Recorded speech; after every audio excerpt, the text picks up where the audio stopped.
আসসালামু আলাইকুম dear viewers, Microsoft word টিউটোরিয়ালে আপনাদের জানাই স্বাগতম। ডিয়ার ভিউয়ার্স, আজকে আমরা আলোচনা করব মেল মার্জ নিয়ে। তো আলোচনা শুরুতে আমি একটি উদাহরণের মাধ্যমে আপনাদের বিষয়টি স্পষ্ট করতে চাই। আপনারা দেখতে পাচ্ছেন আমি এখানে একটি ইনভাইটেশন লেটার রেখেছি। যদি এরকম হয়, আপনাদের অফিস যদি আপনাকে বলে যে আপনাদের 100 বা 500 কাস্টমারকে একটি ইনভাইটেশন এটা পাঠাতে হবে, সেক্ষেত্রে যদি আপনি প্রতিনিয়ত আপনাদের কাস্টমারদের অ্যাড্রেস যদি ম্যানুয়াল টাইপ করতে চান বা ম্যানুয়াল টাইপ করে দেন, সেক্ষেত্রে কিন্তু আপনাদের অনেক সময় ব্যয় হবে এবং অনেক ভুল হবে। তো এই যে সমস্যা, এই সমস্যার সমাধানের জন্য মূলত মেল মার্জ। আসলে মেল মার্জের মাধ্যমে আপনি পূর্ব থেকেই আপনি একটি লিস্ট তৈরি করে রাখবেন, যেটা আপনার মাইক্রোসফট অ্যাক্সেস ডাটাবেসে থাকবে। সেখান থেকে আপনি কল করে আপনি তথ্যগুলো অটোমেটিক ইনসার্ট করতে পারবেন। তো আমরা এটা দেখছি ইন্টোর পর। তো ওয়েলকাম ব্যাক ডিয়ার ভিউয়ার্স। তো প্রথমে মেল মার্জ করার জন্য আমরা চলে যাব মেলিং ট্যাবে। এখানে ক্লিক করলাম। ক্লিক করার পর স্টার্ট মেল মার্জ এখানে ক্লিক করব। ক্লিক করলে দেখতে পাচ্ছেন সবার নিচে রয়েছে step by step mail merge wizard. এখানে ক্লিক করব। ক্লিক করলে দেখুন এই পাশে কিন্তু মেল মার্জের যে ওয়েজার্ড সেটা কিন্তু চলে আসছে। যেহেতু আমরা একটি চিঠি পাঠাচ্ছি, যেহেতু আমাদের ইনভাইটেশন লেটার, এই জন্য আমি এটাকে রাখবো। রেখে নেক্সটে ক্লিক করব। নেক্সট স্টার্ট এ ডকুমেন্ট এখানে ক্লিক করলাম। ক্লিক করার পর আমরা যেহেতু আমাদের কারেন্ট ডকুমেন্টই পাঠাবো, এই জন্য এটাকে সিলেক্ট রেখে নেক্সটে ক্লিক করব। তো ক্লিক করলাম। তৃতীয় ধাপে এসে এখানে আমাদের বলতেছে একটি অ্যাড্রেস লিস্ট তৈরি করতে বলতেছে। আমাদের চিঠিটা কে কে পাবে, যে রিসিপশনে একটি লিস্ট তৈরি করতে হবে। যেহেতু আমাদের আগের থেকে নেই, এই জন্য আমরা টাইপে নিউ লিস্টে ক্লিক করব। ক্লিক করার পর দেখুন এখানে কিন্তু ক্রিয়েট একটি অপশন চলে আসছে। তো আমরা এখানে ক্লিক করব। ক্লিক করে দেখুন এই যে একটি বক্স আসছে, অ্যাড্রেস লিস্ট বক্স। এখানে অনেকগুলো কলাম রয়েছে। আমাদের আসলে সবগুলো কলাম লাগবে না, আমাদের যে সিডি পাঠাবো সেখানে 3-4টে কলাম হলেই হবে। তো সেক্ষেত্রে আমি কাস্টমাইজে ক্লিক করব, কাস্টমাইজ কলাম। এখানে ক্লিক করে দেখুন অনেকগুলো অপশন রয়েছে। আমাদের সবগুলো দরকার নেই, যেমন আমাদের টাইটেল দরকার নেই, এটা ডিলিট করে দিচ্ছি আমি। তারপরে ইমেল অ্যাড্রেস দরকার নেই, ডিলিট করে দিচ্ছি। যেগুলো আপনার প্রয়োজনে সেগুলো আপনি ডিলিট করে নেবেন। এটা আপনি আপনার প্রয়োজন অনুসারে আপনি করতে পারবেন। এটা আমাদের দরকার নেই। কান্ট্রির জন্য দরকার নেই, স্টেটও দরকার নেই, আমাদের সিটিও দরকার নেই। অ্যাড্রেস একটা হলেই হবে, আমাদের 4টি ফিল্ড হলেই হচ্ছে। তো এবার আমি ওকে প্রেস করব। দেখুন আমাদের কিন্তু 4টি ফিল্ড রয়েছে।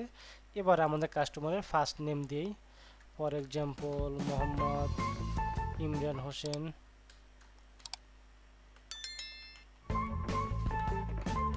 তার কোম্পানির নাম দিলাম ইমপ্রেস গ্রুপ।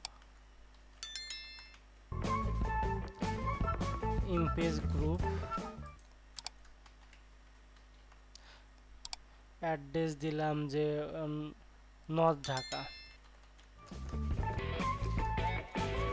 তারপরে যদি আমি ট্যাব প্রেস করি আমাদের আরেকটি ফিল্ড চলে আসবে। আমি আরেকজন কাস্টমারের নাম দেই, মোহাম্মদ কবির। কোম্পানির নাম দিলাম for example TJ group.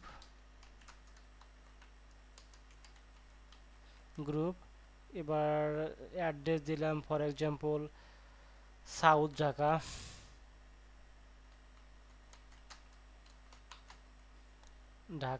Sorry এখানে বানানটা ভুল হয়েছে, ঢাকা। এখানে কার্সারটা রেখে আমি ট্যাব প্রেস করছি কিবোর্ড থেকে, আমাদের আরেকটা ফিল্ড চলে আসছে। এবার আমি আর কাস্টমার নাম লিখি, ফর এক্সাম্পল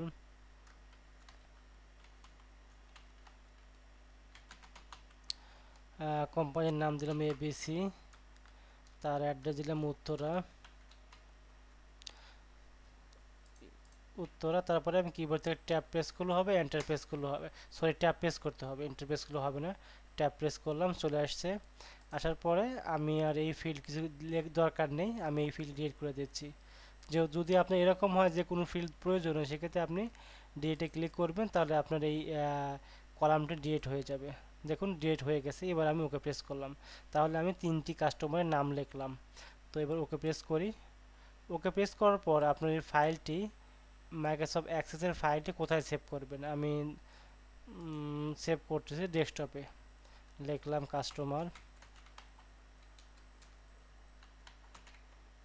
কাস্টমার অ্যাড্রেস। আপনি আপনার মতো করে নাম দিবেন, সমস্যা নেই। এবার আমি সেভ দিলাম। সেভ দেওয়ার পরে আমাদের কিন্তু এটা আবার সামনে চলে আসবে। আমরা চাইলে আমাদের এই লিস্টটাকে আমরা আবার আপডেট করতে পারি। তো যদি আমি এখানে ক্লিক করি, ক্লিক করার পর এডিটে ক্লিক করি, দেখুন আমাদের কিন্তু এই আগের যে সোর্সটা এখানে চলে আসছে। আমি কিন্তু আবার এখান থেকে নিউ এন্ট্রিতে ক্লিক করে আমি আবার আপডেট করতে পারবো, কোনো সমস্যা নেই।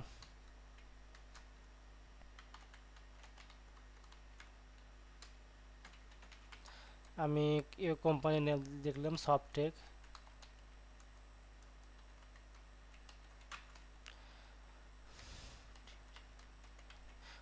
সরি, উত্তর বানানটা ভুল হয়েছে, উত্তরে লিখলাম।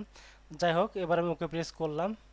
এরপরে ওকে প্রেস করার পরে আমাকে বলতেছে আপনি আপডেট করতে চান কিনা। হ্যাঁ, আমি অবশ্যই আপডেট করতে চাই। আমি এসে ক্লিক করলাম, তারপর ওকে প্রেস করলাম। তাহলে কিন্তু আমাদের কিন্তু অলরেডি অ্যাড্রেস লিস্ট তৈরি করা শেষ। এবার আমরা চাচ্ছি যে এই অ্যাড্রেসটা আমরা এই যে 2 এর পরে এখানে ইনসার্ট করব। তো এই জন্য আমি এবার নেক্সটে ক্লিক করলাম। নেক্সটে ক্লিক করার পর এখানে দেখতে পাচ্ছেন যে এখানে অ্যাড্রেস ব্লক আছে। আমরা জাস্ট এখানে ক্লিক করব। ক্লিক করলে আমরা যে অ্যাড্রেস লিস্টটা তৈরি করছি এর এখানে অনেকগুলো ফরম্যাট রয়েছে। দেখুন সবগুলো কিন্তু ফরম্যাট।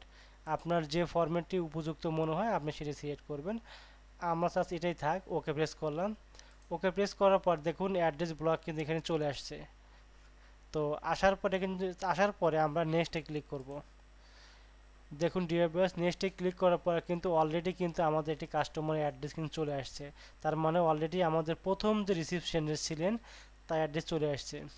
তো এবার যে আমি এখানে আবার ক্লিক করি, রিসিপিয়েন্টের সেকেন্ড যে রিসিপিয়েন্ট তার অ্যাড্রেস চলে আসছে। আমি যদি আবার এখানে ক্লিক করি তাহলে কিন্তু আমাদের থার্ডটি চলে আসছে। আবার এখানে ক্লিক করি, আমাদের ফোর্থ অ্যাড্রেস চলে আসছে।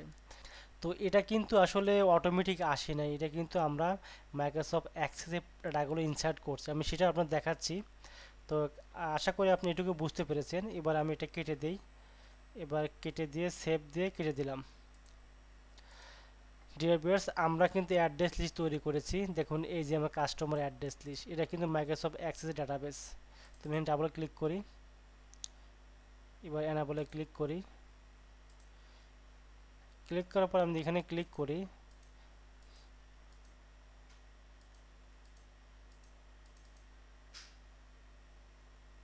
ডিয়ার ভিউয়ার্স, দেখুন আমাদের কিন্তু সেই অ্যাড্রেস লিস্ট চলে আসছে।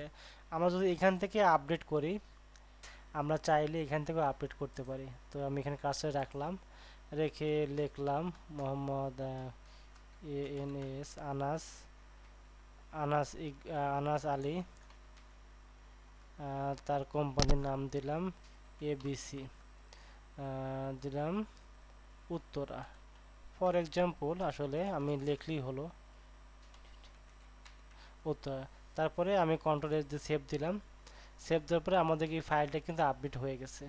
তো এভাবে কিন্তু চাইলে আপনি এই কাস্টমার যে অ্যাড্রেস রয়েছে এটাকে প্রতিনিয়ত আপডেট করে রাখতে পারেন। আর যখন যেখানে আপনার যে মাইক্রোসফট ওয়ার্ড ফাইলের দরকার আপনি সেখানে ইনপুট করে প্রিন্ট করতে পারবেন। তো ডিয়ার ভিউয়ার্স, যদি আমার এই ভিডিওটি আপনাদের ভালো লাগে অবশ্যই লাইক শেয়ার কমেন্টস করবেন। আর যদি নতুন হয়ে থাকেন সাবস্ক্রাইব করে পাশে থাকবেন। আসসালামু আলাইকুম রহমতুল্লাহ।